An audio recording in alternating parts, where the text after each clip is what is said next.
Mesdames et messieurs, bonjour ou bonsoir, selon l'heure à laquelle vous nous recevez chez vous.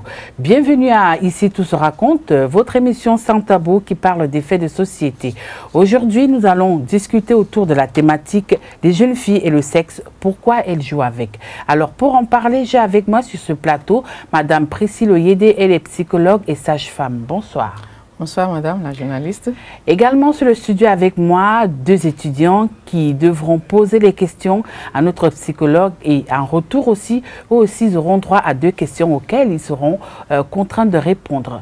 La première question que je m'en vais vous poser est celle-ci, Madame Oyédé. Le sexe d'abord, c'est quoi? Bon, merci. Le sexe, ça fait partie de notre composante en tant qu'être humain. Bon, l'organe qui constitue cette partie de notre organisme, c'est ça qui est appelé sexe. Et puis selon que vous êtes homme ou femme, l'anatomie n'est pas la même. Donc ce qui est sûr, l'usage dont on en fait, c'est un usage complémentaire du côté de l'homme et de la femme. À moins qu'il y ait d'autres dérapages. De façon naturelle, c'est un usage complémentaire.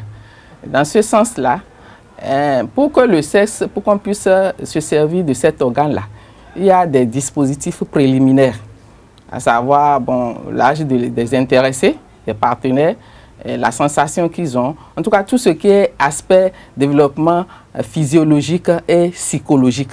Donc ça ne se met pas en branle tout seul. Il y a tout un mécanisme en dessous. Je crois que chemin faisant, nous allons en parler plus amplement. Alors, quelles sont les raisons qui poussent les jeunes filles à jouer avec le sexe? Bon, les jeunes filles, je ne sais pas, si l'émission vous a ciblé spécialement les jeunes filles compte tenu de vos expériences personnelles. C'est tout à fait normal. Mais cependant, si on veut bien parler, moi je voudrais en parler en tant que psychologue. On ne peut pas parler du sexe en parlant uniquement d'une ou d'un partenaire. Le sexe, l'activité sexuelle se mène à deux. Donc, quel que soit le côté féminin ou masculin, c'est pratiquement les mêmes sensations qu'on a, mais les comportements et les réactions face au sexe ne sont pas les mêmes selon l'environnement duquel nous provenons. Donc, c'est ça qui fait la différence. Sinon, en tant qu'être humain, les filles dont vous parlez, elles ont, au cours de leur développement physique, biologique et psychologique, elles ont des pulsions à l'interne qui les poussent vers le sexe opposé suivant un âge donné. Donc ça se manifeste aussi bien chez l'homme que chez la fille. Mais ce que nous allons peut-être déplorer au cours de cette émission, c'est peut-être l'excès, l'abus, et les raisons qui font que certains sont dans cette situation et d'autres non. Voilà. Donc, à ce niveau-là, je m'arrête là d'abord. Et si on abordait directement l'aspect lié aux raisons? Les raisons sont multiples. En ce qui concerne les raisons, d'abord, quand est-ce qu'on peut déjà commencer par avoir des rapports sexuels?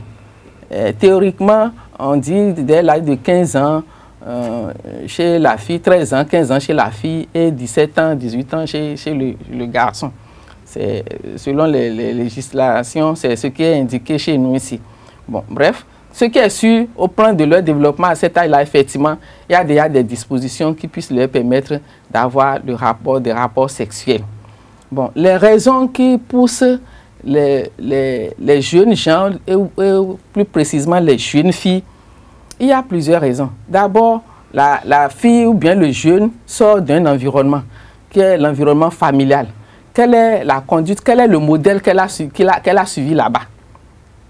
Quel est le modèle? Parce que partout où on est, dans notre environnement social, familial d'abord, il y a toujours des modèles.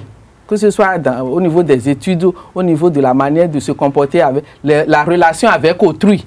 Comment ça se gère au sein familial.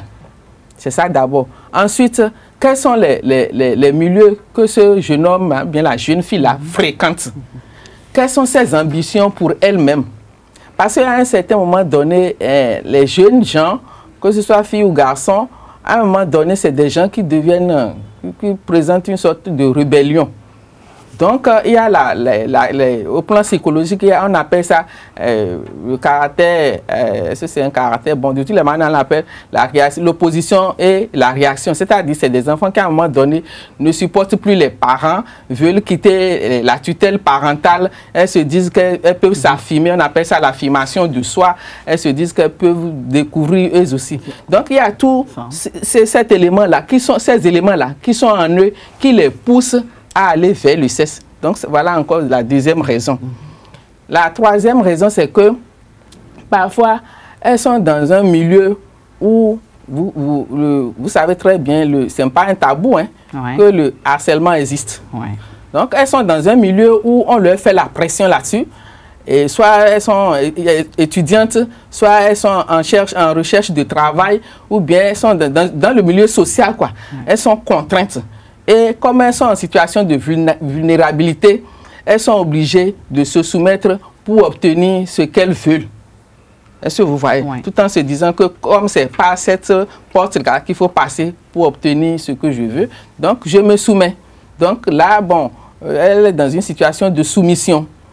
Il y a aussi le fait qu'il peut arriver que, chemin faisant, au cours de l'évolution de sa vie, la jeune fille ou bien le jeune homme puisse avoir des problèmes, c'est-à-dire soit un accident, soit un traumatisme, ou bien au cours d'un examen médical, on a découvert qu'il a une malformation, quelque chose sur le sexe. Là, bon, peut-être les interventions ont été réalisées, on lui a assuré qu'à ce niveau-là, désormais, il n'y aura plus de soucis, ou bien tout va se passer pour l'accouchement, la grossesse, l'accouchement, en tout cas, tout ce qui a rapport à la conception. Mais n'étant pas très bien rassurée, elle peut chercher à aller tenter voir si vraiment ses organes, bien après ce traumatisme-là, est-ce que ces organes sont au point où elle pourrait vraiment ça peut fonctionner, elle pourrait s'en servir. Voilà, pour la maternité, pour la paternité, ainsi de suite. Donc, il y a cet aspect-là qui les pousse. Mais malheureusement, lorsqu'elle se lance dans cette aventure-là, chemin faisant, il commence pas à prendre goût à ça. Commence pas à prendre goût à ça selon que les conditions dans lesquelles les rapports se passent lui sont agréables ou pas, elle commence pas à prendre goût à ça. Le deuxième, à ce niveau-là encore de traumatisme, je sais pas, il y a encore un autre phénomène, on appelle ça les individus qui sont en angoisse. Donc l'angoisse, la première angoisse, c'est cet accident ou bien ce traumatisme qu'elle a connu d'une manière ou d'une autre. La deuxième, c'est que le viol. Elle a fait l'objet d'un viol, elle a été victime. Et puis maintenant, elle s'est retratée sur elle-même. Peut-être qu'elle n'a pas trouvé des conseils appropriés quelque part. Et maintenant, elle se met en position désormais d'agresseur. Elle veut se venger. Elle veut se venger, elle prend toutes les dispositions par rapport à ça. Et là, elle se lance dans cette aventure-là. Et c'est elle maintenant qui est en position d'agresseur, c'est elle qui fait des victimes. C'est un peu plus compliqué pour les femmes de réussir ça. Mais il y a quelques-unes qui arrivent à le faire. Mais c'est surtout les hommes qui ont la facilité de procéder à cet exemple-là, de mettre cet exemple-là en pratique. Soit il a été abusé, il a fait ci, avec tout ce que vous savez maintenant, les hommes aussi ne sont pas à l'abri, hein, mais on parle plus de femmes que d'hommes.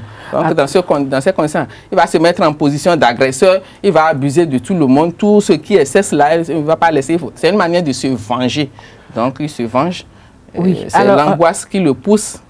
Dans cette situation-là. Il y a plusieurs causes encore, on ne pourra pas tout dire, peut-être. Alors, Madame Oyedidi, dites-nous un peu, qu'est-ce qui justifie le fait que dès qu'une femme, une jeune fille, commence par goûter au sexe, elle devient insolente? Difficilement, on arrive maintenant à la maîtriser à la maison. Qu'est-ce qui peut justifier ça? Bon, au fait, si moi je dois raisonner en tant que psychologue,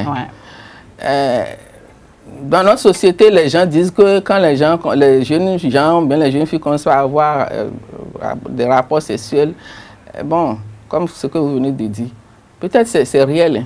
Mais il y a une autre cause. l'insolence des enfants, c'est une manière de s'affirmer, de dire que je ne suis plus la petite fille ou bien le petit garçon que vous protégez, que vous couvez. Et que je suis déjà maintenant grande, je suis consciente. Et elle prend conscience de son corps. Parce qu'à un moment donné, physiquement, le corps se développe. Le raisonnement n'est plus le même.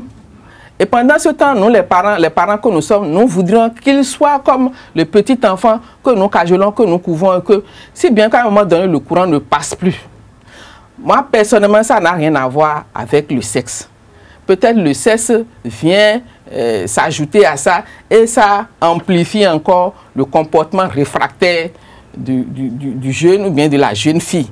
Est-ce que vous voyez? Donc, dans notre société, les gens ont lié ça au fait qu'on peut ne pas avoir même aucun rapport avec le sexe et être arrogant et être irrespectueux. Hein. Ça dépend de l'élan, de l'énergie que vous déployez en vous pour vous affirmer.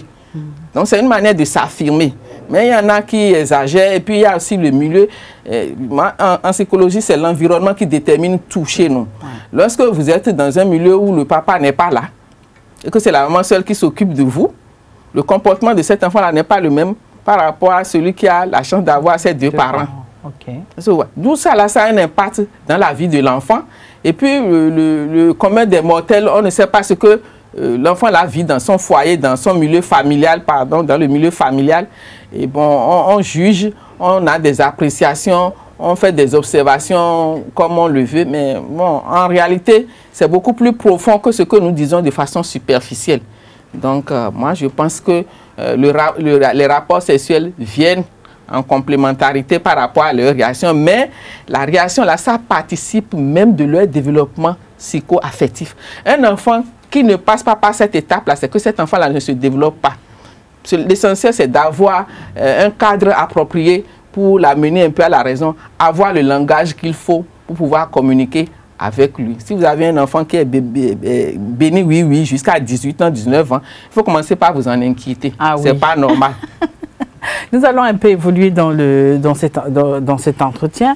Qu'est-ce qui justifie le fait qu'aujourd'hui, les jeunes, que ce soit les jeunes filles de la génération Android ou les jeunes filles ou les jeunes garçons de la génération Android n'ont pas peur du sexe? Et j'insiste sur le fait qu'ils jouent avec le sexe parce que quand on prend un peu ceux de la génération 70, on avait quand même un certain respect, on avait quand même une certaine peur, on avait une crainte vis-à-vis de la chose sexuelle. Mais aujourd'hui, ce n'est pas le cas. Bon, vous voulez comprendre? Oui, je veux comprendre.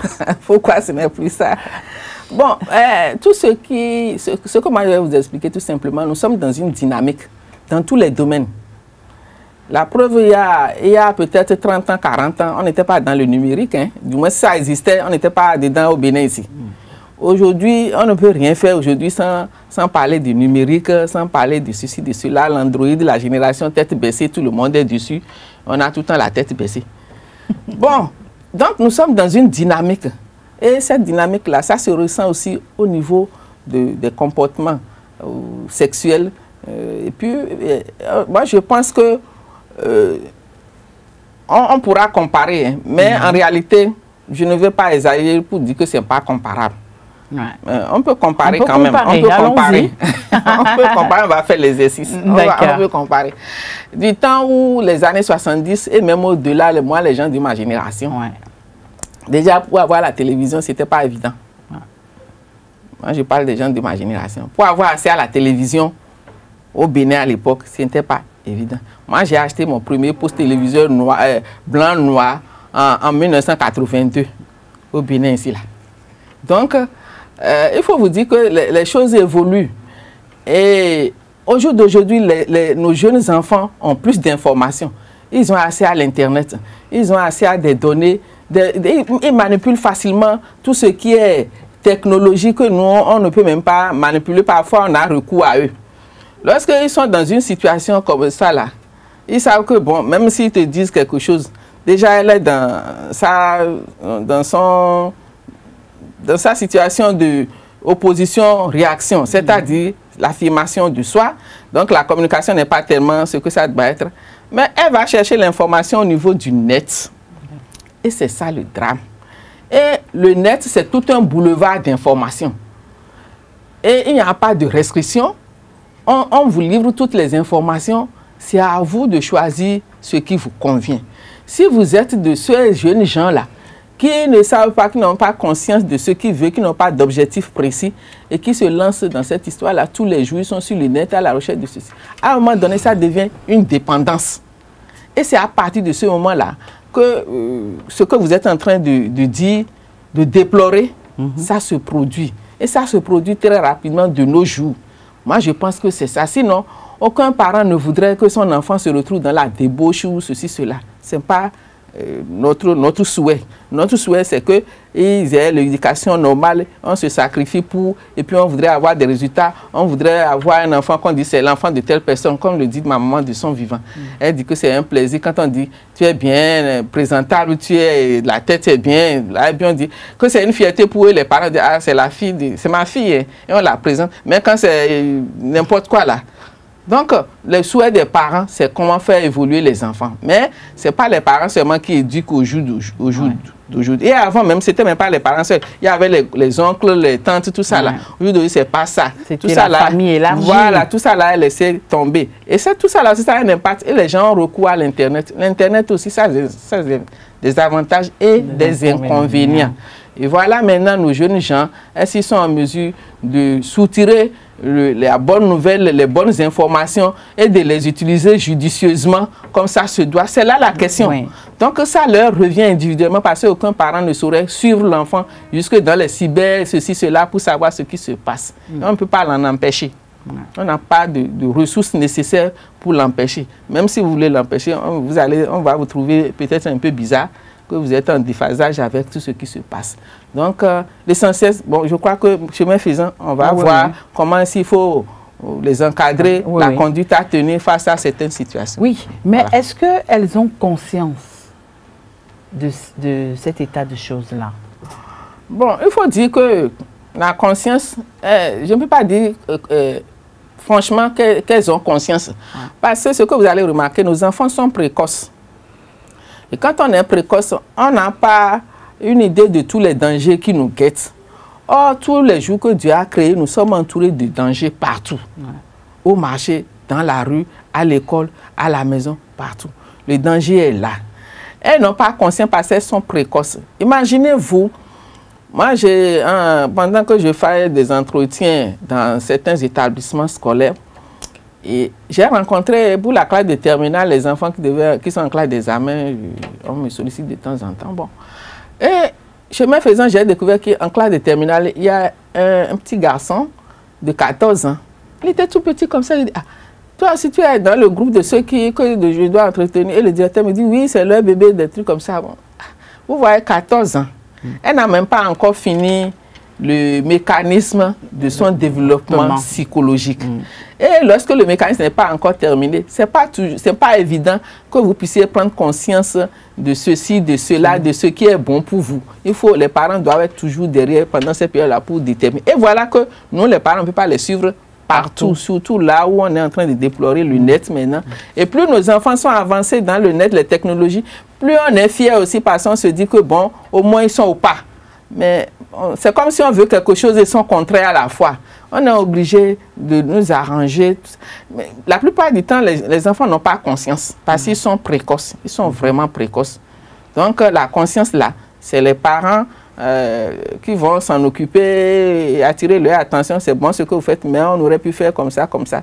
Bon, il faudrait aussi que les mauvaises compagnies aussi, ça les pousse. Même si vous faites l'effort de les accompagner à la maison, ce n'est pas évident que dans la rue, tout ce qui se passe dans la rue, vous ne maîtrisez pas. Est-ce qu'il est facile de gérer les compagnies de nos enfants? Bon, rien n'est facile dans la vie, ma chère. Rien n'est facile. Ce qu'on peut faire, c'est de s'en faire un objectif. Et de dire, bon, ma fille, je voudrais qu'elle évolue dans son éducation, qu'elle finisse bien ses études. Et par rapport à ça, quelles sont les dispositions que je dois prendre?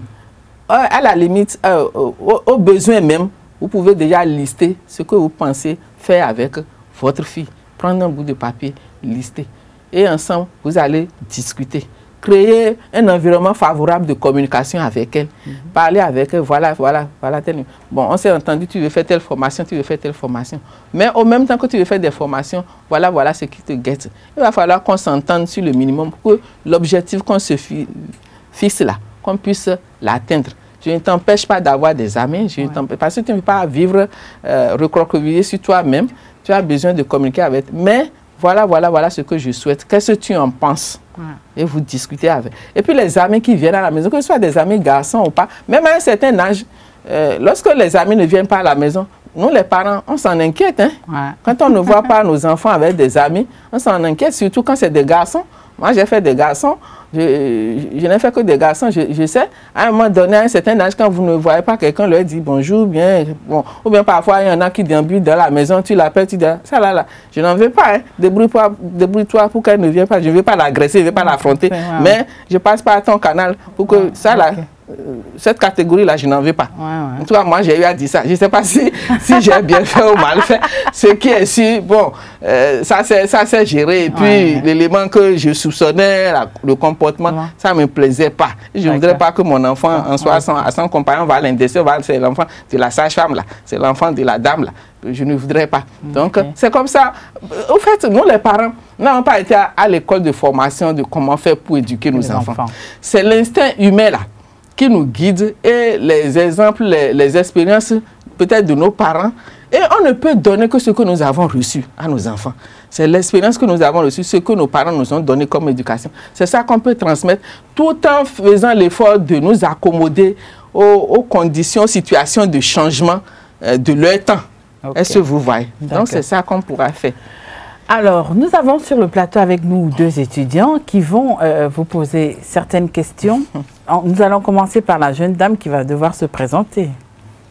C'est Barel Saïzounou, étudiante en 2e année de journalisme.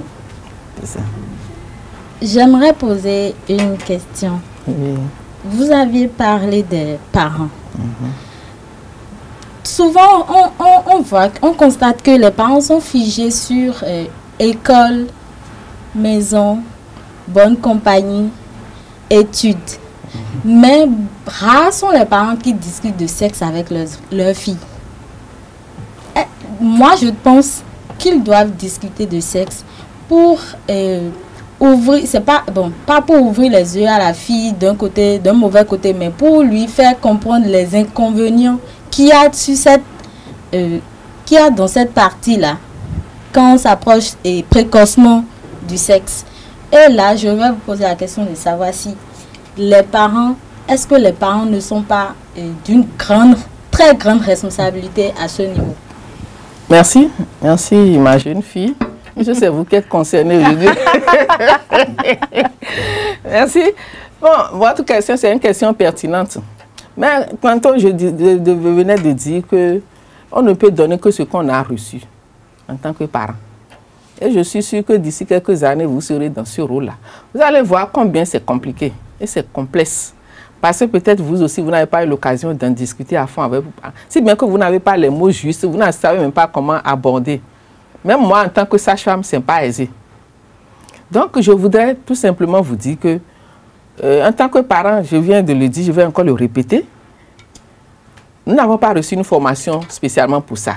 Chacun essaie de faire comme il peut avec l'évolution du temps. Tout ce que je voudrais dire, la responsabilité des parents, c'est engagé. Mais ces parents-là aussi, ils ont quel niveau? Ils ont quelle information?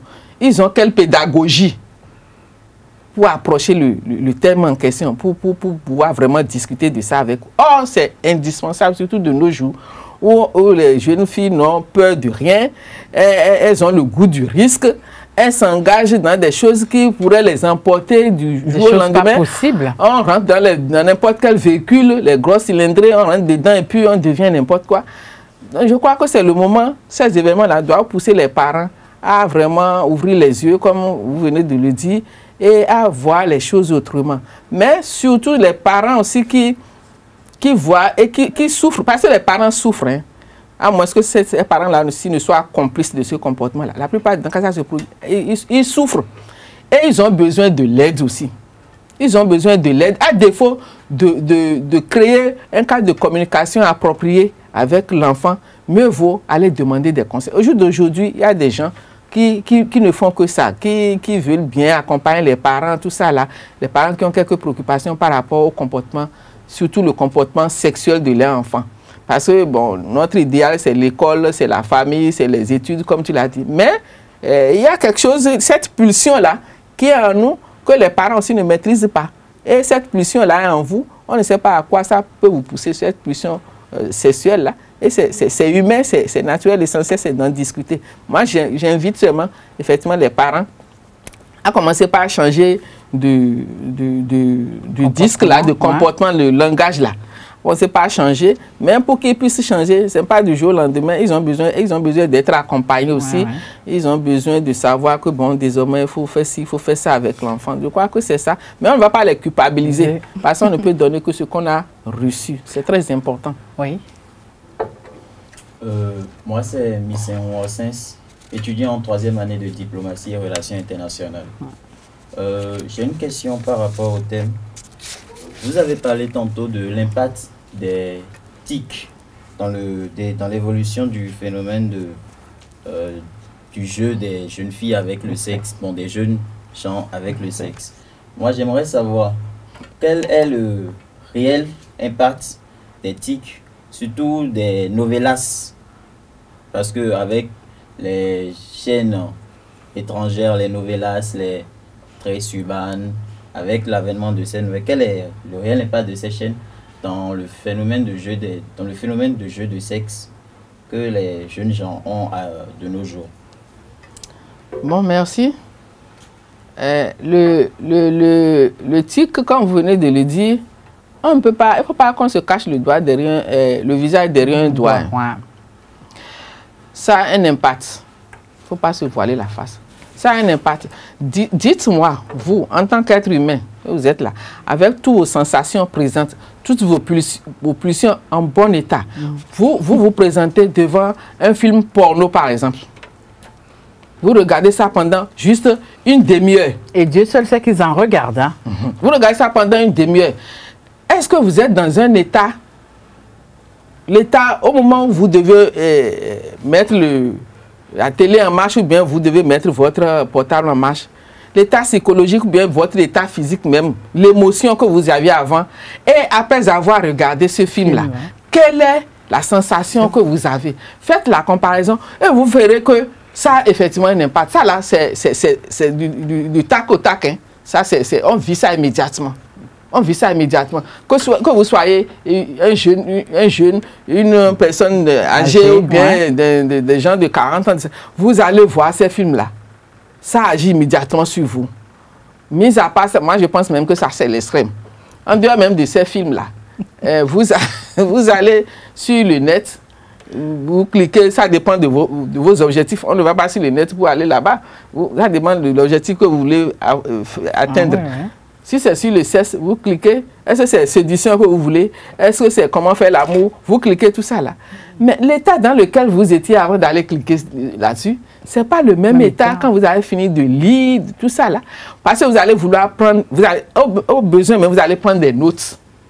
Et si possible, vous allez faire des copies-coller pour que vous ayez à tête reposée le temps de lire, de savoir comment mettre ça en pratique. Et comment ça va faire. Et ça n'a pas d'impact immédiatement sur vous. Celui qui n'est pas allé voir ça ne peut pas avoir la même réaction que vous qui êtes allé visiter ce site-là. Donc, c'est automatique. C'est automatique. Et le raisonnement n'est pas le même par rapport à celui ou à celle qui n'a pas l'occasion de vivre cet événement. En tout cas, si c'est un événement, de vivre ces films-là ou ces images-là. Donc, en allant, vous avez des objectifs. Et j'imagine que vous faites tout pour que ces objectifs-là soient atteints. Et lorsque ces objectifs-là sont atteints, il faut maintenant mettre ça en pratique. Il faut chercher, on commence par réfléchir. Tout votre mental commence par être modifié en même temps.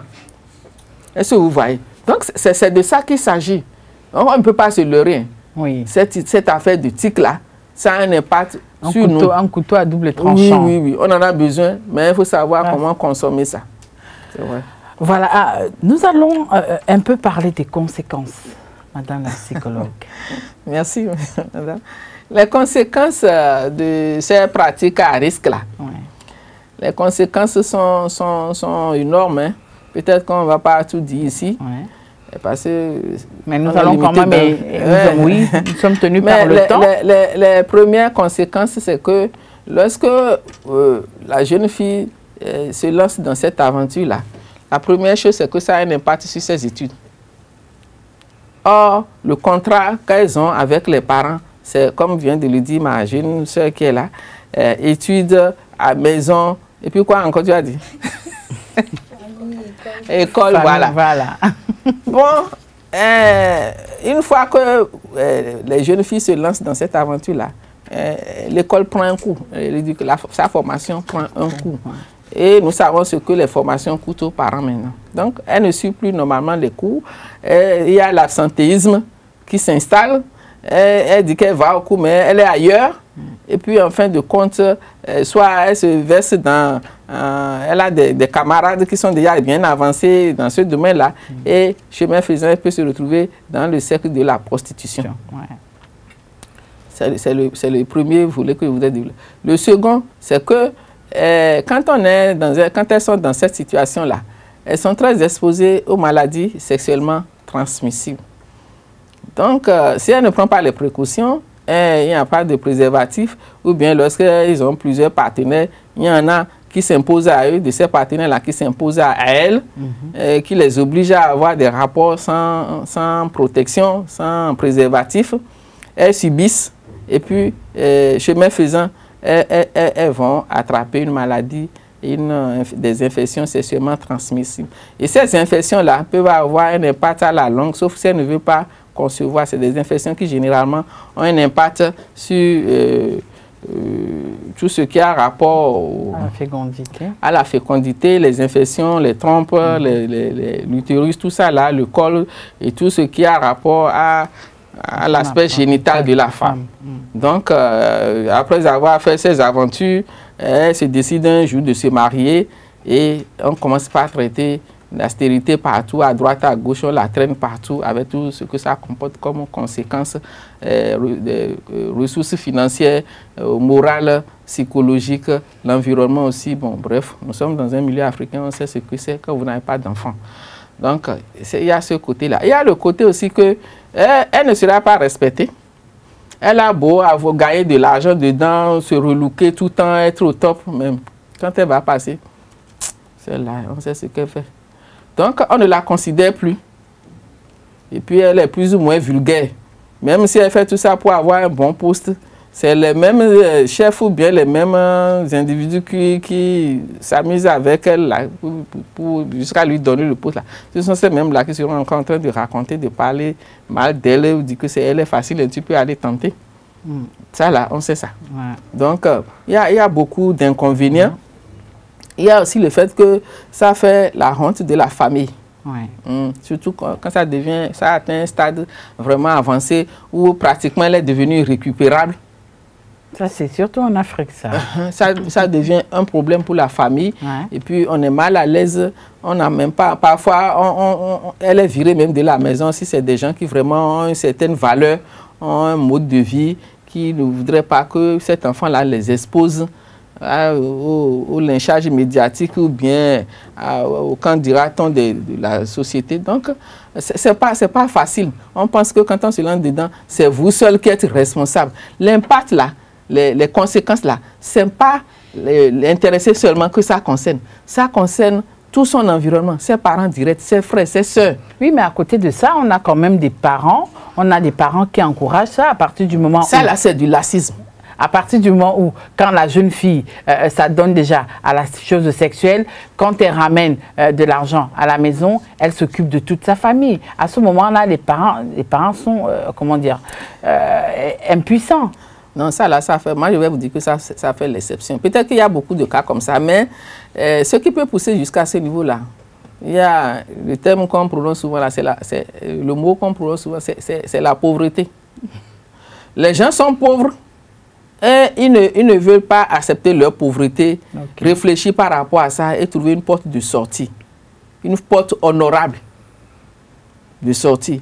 Et on fait l'option de soutenir la fille qui est en train de faire sa crise d'adolescence ou bien la crise de juvénile là, on la soutient sous prétexte que quand elle va, elle ramène du riz, des trucs comme ça, et tout le monde mange. Il faut prendre conscience de la situation. Moi, une fille qui ne travaille pas, qui n'a pas un salaire, qui revient à la maison, qui amène des choses et vous consommez, des vivres et vous consommez. Vous voyez sa manière de s'habiller. Même les gens qui sont fonctionnaires aussi ne s'habillent pas autant. Vous devez vous inquiéter et l'appeler, dire, en fait, qu'est-ce que tu fais? Et s'en inquiéter. Mais le fait de ne pas s'en inquiéter, c'est que on protège et puis on tire aussi profit de ça et on se dit, bon, pour le moment, on va faire avec. On va faire avec, on en profite et puis le moment venu, elle pourra prendre les dispositions, on va voir ce qu'il faut faire. Donc les perspectives à ce niveau-là sont sombres. On vit le présent. Pas le futur.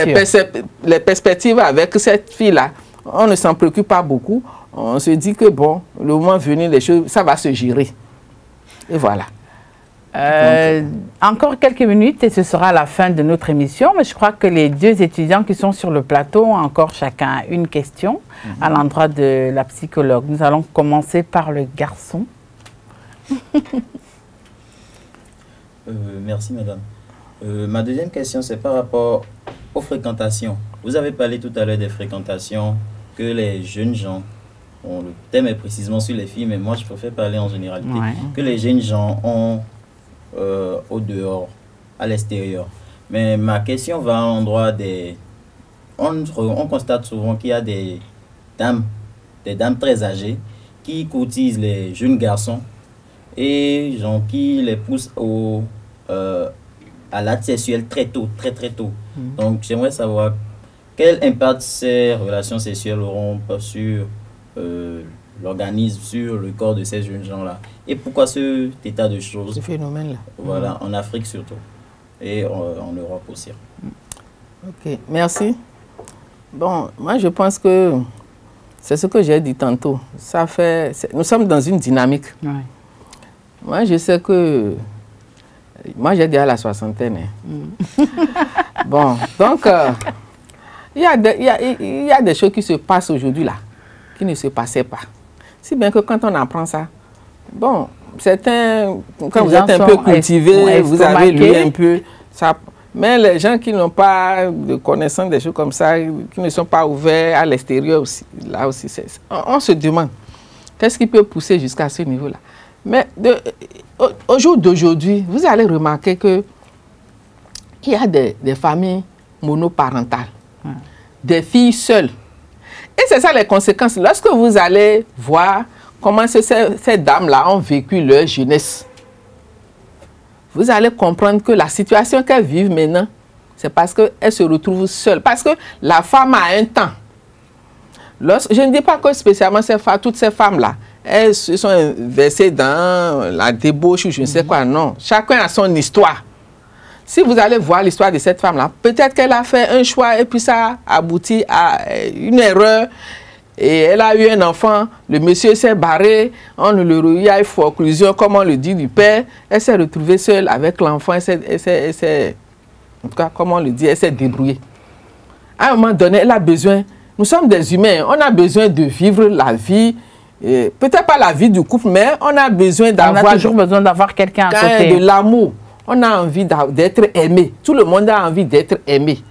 Et je crois que c'est ça qui pousse ces jeunes dames-là. Généralement, c'est les gens entre 40 ans et 50 ans, peut-être plus. Mais bon, mais on a besoin. Lorsque chemin faisant, nous les femmes, à un certain âge, si vous ne faites pas attention, vous n'allez pas avoir le partenaire qui correspond à votre âge. Et moi, je me dis, cette histoire-là, ça me revient souvent à l'esprit. Parce que ma maman me disait, quand vous êtes jeune fille là, il faut être avec des jeunes gens de votre âge. Parce que si vous ne faites pas rapidement le choix que vous vous entendiez, 2 ans, 3 ans, 4 ans passés, ces jeunes gens de ton âge se seraient déjà mariés, se seraient déjà fixés. Et tu vas te retrouver avec un monsieur marié, avec tout ce que ça comporte comme conséquence. Donc nous les femmes, nous avons un temps. Et lorsque ce temps-là est passé, on se retrouve sur les carreaux, comme on le dit. Oh, nous sommes des humains, nous avons besoin d'affection, nous avons besoin que quelqu'un soit là pour nous cajoler, pour nous dire des choses, ne serait-ce que pour un temps. Donc, c'est ça qui pousse ces jeunes dames-là à avoir ce comportement-là. Elles ont besoin d'être aimées, elles ont besoin d'être soutenues. Le tout n'est pas question d'argent, c'est une question de besoin physiologique. Oui. Et on a besoin de satisfaire ce besoin-là. Donc moi, je ne les condamne pas et il ne faudrait pas qu'on les juge parce que chacun a son histoire. Oui, ma chérie. Bon, j'aimerais savoir, les parents qui interdisent à leurs enfants d'avoir des camarades, par exemple des filles, que des garçons viennent les voir à la maison. Bon, ne pensez-vous pas que si mon papa m'interdit qu'un homme vienne me voir à la maison et que j'ai envie de voir cet homme, je suis obligée ou je me sens obligée de trouver des moyens, quels que soient ces moyens-là, pour aller voir cet homme. Et ce qui se passera, se passera. Mais non, ne pensez-vous pas que ce fait de refuser les visites des hommes à la maison ou à leurs jeunes filles-là, ce fait a aussi des répercussions sur le comportement des jeunes filles. Ok, merci. Bon, c'est vrai, votre question elle est pertinente. Bon, au fait, les parents, c'est la crainte, hein, surtout pour les filles. Pour les garçons, ça se gère encore mieux. Mais pour les filles, c'est pas aisé. C'est pas aisé. Moi, j'ai même pas envie d'être à la place de ces parents qui n'ont que des filles là. Parce que les filles sont plus capricieuses que les jeunes gens, les jeunes garçons. Bon, ce qui est sûr, c'est qu'on ne peut pas, à un certain âge quand même, hein, on ne peut pas empêcher les gens de venir voir la jeune fille. Sinon, il y a quelque chose qui ne va pas. Soit ce parent-là, il n'est pas informé, il est dans le, comment on dit, conservateur extrêmement, je ne sais pas le mot qu'il faut utiliser. Mais vraiment conservateur.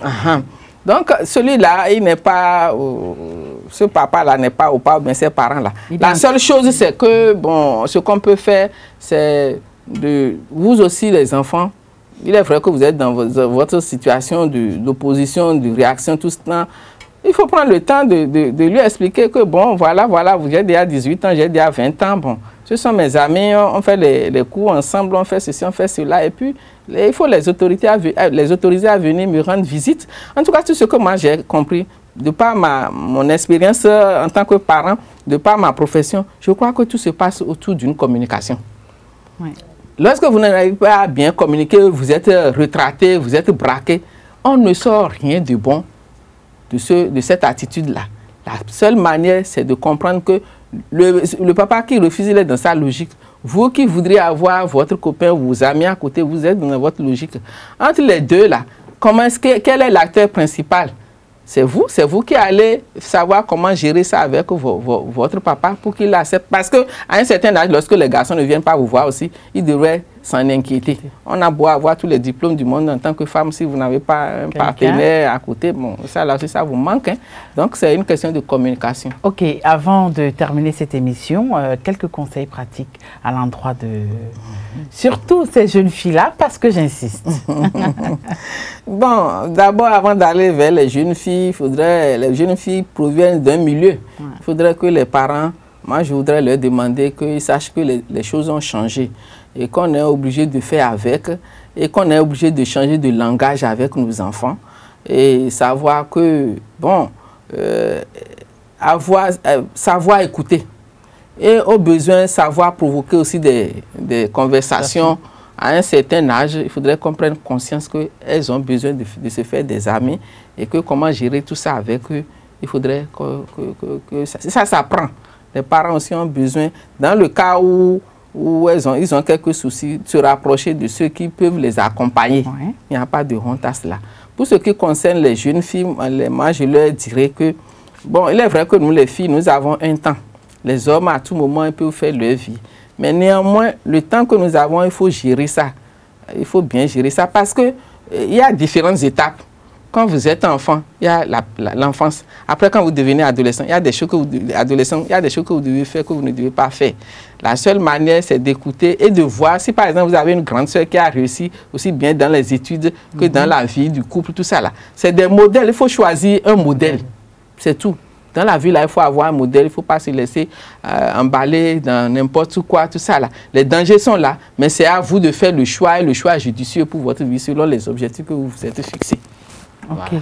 Voilà, chers internautes, chers amis téléspectateurs, nous sommes arrivés au terme de notre émission de ce soir. Qu'est-ce qu'on peut retenir? Il faut juste retenir que les parents doivent discuter avec leurs enfants parce que si vous ne discutez pas avec l'enfant, l'enfant ira chercher. Et quand l'enfant va chercher, c'est pas toujours bien pour son devenir.